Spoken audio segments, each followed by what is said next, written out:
Slanch, everyone. Darren Lynch with Irish Titan here for an episode of Commerce Over Craic at Raw, the Irish pub right outside of Mandalay Bay at Shop Talk 2026. Here with the good agency friend Brendan. How are you? Darren, very well, thank you. Thanks for joining. My pleasure. All right, so let's dive in, right? All right, Because do I it. think that we're doing a whole host of these Commerce Over Craics. We have had a majority of them were our e-commerce industry professionals. Very few agencies, right? Like, I think that you're one of the peers I really admire, like, respect, learn from. So interested to get some of your perspective on things. Thank you. I feel exactly the same way. For us being, I guess, boutique-focused retention CRM agency, our agency partnerships are equally valuable as our tech partnerships, if not more. Right. So fantastic. Yeah, to be here, good to chat. I think you and I spoke about this maybe last summer when we were on that hike in Arizona where we saw a rattlesnake, about the abundance mentality in our space. You know, I think that those of us who are, knock on wood, more successful and have more longevity in the space share that abundance mentality perspective. Just because we win a deal doesn't mean you don't. I think that we're all trying to elevate the industry as a whole. And so that's one of the reasons I resonate with you and the others that I feel like I learn from and admire and respect. Yeah, despite this being such a e-commerce or commerce being such a large global industry, the folk that work in it is actually pretty small, right? And coming from Australia and building a team in the US, it's sort of the same group of people that operate around an agency and tech. So I think, as with all things, your reputation means everything. Yep. Doing the right thing constantly returns dividends over time. Yeah. So let's fire out of the gates with sharing with everybody a quick rundown on Andzen. Right. Okay. So we are Andzen. We're a customer journey CRM agency. We started out actually as a ESP, an email service provider called Sign-Up2 in London. I ran the team there. Brought that to Australia. Did the whole go-to-market function as SaaS, selling SaaS. We were fortunate enough to be acquired by GoDaddy, and then I had the energy or decisiveness to switch to an agency, and I mean, I'm not sure if that's a great idea or not, selling software or services, but here we are, and it sort of worked out. So yeah, we took all our email marketing experience and put it in the agency, and it kind of worked. Focusing on e-commerce these days, all things CRM. Yeah, cool. Well, as another industry veteran and insider, what are some of the themes you're hearing coming into Shop Talk? What's some of the chatter you're hearing from either merchants, your customers, prospects, partners, the chatter here at Shop Talk? What are you hearing? So, I mean, of course, AI. Like, everyone's talking about AI. I think we can get into some of the specifics about that afterwards. But what I wanted to talk about was the world, the macroeconomics, the geopolitical. Like, I think there's a lot of uncertainty, certainly in Australia, crazy fuel prices now, cost of living is going up. And I think that directly impacts merchants, directly impacts agency and tech as well. So it has been a fairly up and down and unpredictable last 3 months. But what we have seen probably in the last 30 days is a bit more deal flow happening. And I think that, and I believe that is not so much confidence in the geopolitical world, but maybe more acknowledgement that this is what we live in, and we can't sit on our hands forever.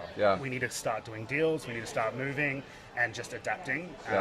And for us, it means we're doing more business. Yeah. I think that what's interesting about your answer there, Brendan, is that you're the first person in this year's Commerce Over Craic conversations to talk about some of those things and even mention them. Last year, it was a common refrain across Commerce Over Craics about tariffs, of course, specifically. And this year, I think that there are some things that are introducing fits and starts into the industry, into the business in general, right? There's macroeconomic headwinds with inflation and unemployment. There are geopolitical things with turmoil kind of around the globe. I think AI is introducing pause or numbness or confusion because whether it's our side of the table or merchants or brands or businesses in general, people aren't quite sure what to do, what's real, what's not, how to navigate it. It's definitely the universal, right? Like, everyone is going to be impacted by AI. Yeah. But I'm sensing too what you alluded to, that I think people are, knocking on wood, starting to say, hey, we got to move forward. And so they're starting to make some decisions. And I hope that starts to build on itself. Yeah. I look, it is uncertain times, and I get that you may not want to move forward, you may want to hold, but at the end of the day, we've all got businesses to run, and I'm happy that we are starting to just acknowledge that the world is a bit of an unpredictable place right now. Right, right. What do you think that we can do on the ecosystem side of things to help merchants win? How do we need to think, behave? How do we need to engage? What can the ecosystem do to help merchants be more successful? I think showing ROI. I mean, and it's a bit of a cop-out, but I think it's probably truer now than it ever has been. I think just turning up and doing a good job is table stakes now. I think we have to truly show, like, this is what your investment's going to be, and this is what your return is going to be. And depending on the economic climate, or just being more conscious about your financials, what we can do, I think, is show the value of the outcomes more than just the shiny pictures, right, and the polish. Yeah, that is a given these days. Now it's like, what's the return? Yeah, and if I add to that a little bit, I think that the reason that speaking to merchants, helping merchants focus in a way that is reflective of ROI, CRO, ROAS, customer lifetime value, all of those sorts of things, is because, or at least could be partially due to the frenzy of marketing messaging that they're receiving about AI this, AI that. One of the common themes across all these conversations has been AI, and one of the common themes underneath that has been how AI has matured in a way where there are like tangible offerings now, there are tangible solutions, tangible applications, but there's still a lot of, as I've been saying, jazz hands around it. And so I think that if we're rooting our messaging as agencies, as the ecosystem, in business results for our merchants, I think that helps them, because I'm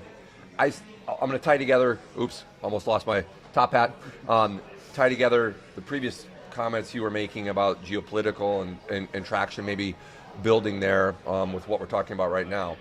I think that even though there's been some fits and starts in our space, we are still in a good industry. One of the ways I summarize that is, as long as consumers exist, commerce is going to exist. Of course. And that applies whether it's B2C, D2C, if you distinguish between those two even, B2B. As long as consumers exist, commerce will exist. And also, I think, another way to think about that is, we're not in a sunset dying industry. We're not manufacturing VCRs. Right? Yeah. And so we still, I think, should have a lot of optimism and confidence in the future of our industry. And so if we can help merchants feel that and navigate that with, as I would say it, business first, online second, because that's our why, business first, online second mentality, and talk about the metrics and the way, and then add a little bit of emotion to that to help them understand how they can bring their brand to life through whatever skills we bring to the table. I think that's how merchants can win. Yeah, and speaking from my own experience, someone who's done email for 20 years and has consistently for 20 years been told, this is dead, right? It's a dying technology. It's still a core platform, and it speaks to, you're right, commerce always existing.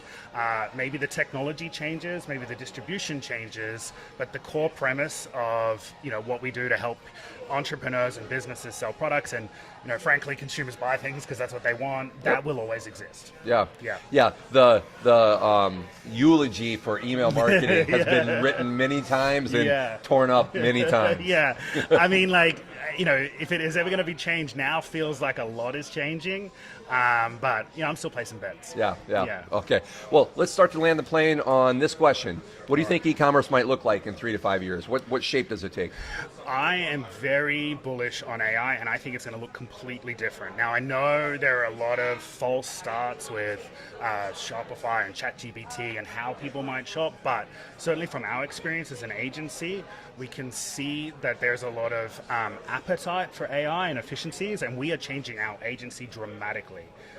And I think that's a good thing. So where we would spend the vast majority of our clients' budget on laborious tasks like building out emails and things like that, which are fun and they generate money, but it's very laborious and a lot of budget goes to that. We can automate and use AI for that a lot more, which means we can focus on the strategy, on the human piece, getting into the psychology, and really helping on the consulting piece. And I would much rather do high value work and dedicate a client's budget to that rather than just the laborious part of work. And And I think that's what I'm really excited about. And I feel, and we're not a design and dev agency or a performance agency. I know you guys do a lot of that as well, but I feel certainly from where we're coming from, it's going to be a huge transformation on the agency side. Tactics and execution have never been cheaper, and strategy has never been more valuable. Absolutely. Yeah. Well, Brennan, thanks for all the partnership. It's been a pleasure working alongside you, learning from you, learning with you. So thanks for tuning in an episode of Commerce Over Crack. More to come. Sláinte.